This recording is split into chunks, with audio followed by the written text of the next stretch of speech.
In November 2019, Australia's federal, state, and territory ministers released the National Hydrogen Strategy that lays out what is needed for Australia to build a clean, innovative, competitive, and safe hydrogen industry and position the nation as a major global player in the emergent hydrogen economy by 2030.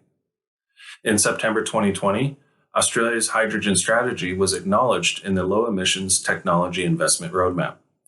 The goal of the investment roadmap is to accelerate the development of new technologies by making them economically competitive with established technologies and affirm Australia as a global low emissions technology leader. The first economic goal of the investment roadmap is to bring clean hydrogen production costs to under $2 per kilogram, a benchmark that makes hydrogen competitive in applications such as producing ammonia, as a transport fuel, and for firming electricity. To help reach these goals, the government has committed more than $700 million to the hydrogen industry since 2018, a majority of which has been administered by the federal government through the Australia Renewable Energy Agency, or ARENA, and the Clean Energy Finance Corporation's Advanced Hydrogen Fund.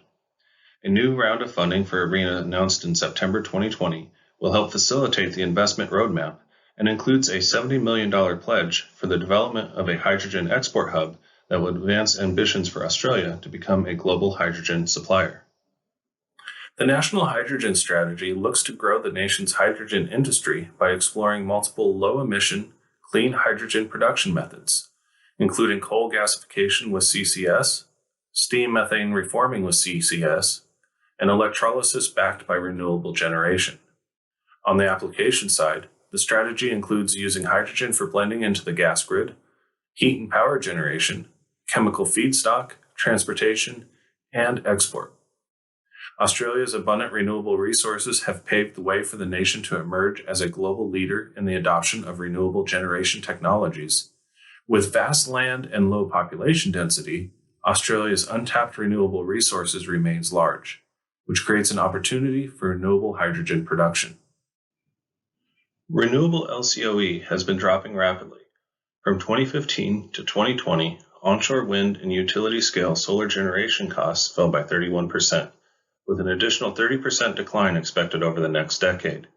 The resource availability and generation cost declines will improve the economics of renewable electrolysis, a trajectory supported by the current pipeline of hydrogen projects that shows 88% of Power-to-X projects with known energy sources will be utilizing renewable energy. Furthermore, Australia holds a dominant position in the global Power-to-X project pipeline, accounting for 41% of projects in the early phase of development and 53% in the announced phase. Electrolysis production costs are currently 3 times more expensive than utilizing natural gas with CCS, owing to the high electricity prices and capital expenditure. However, the gap between natural gas to hydrogen and renewable hydrogen is expected to close over time, owing to the decline in electricity costs from dedicated renewable generation sources and an increase in electrolysis plant size and efficiency. By 2040, the production cost of hydrogen from onshore wind is expected to fall to just over $2 per kilogram, approaching the $1.50 per kilogram average production cost when utilizing natural gas with CCS. To become competitive in the global market, Australia must drive down not only production costs, but also transportation costs to position itself against domestic production in countries such as Japan and South Korea.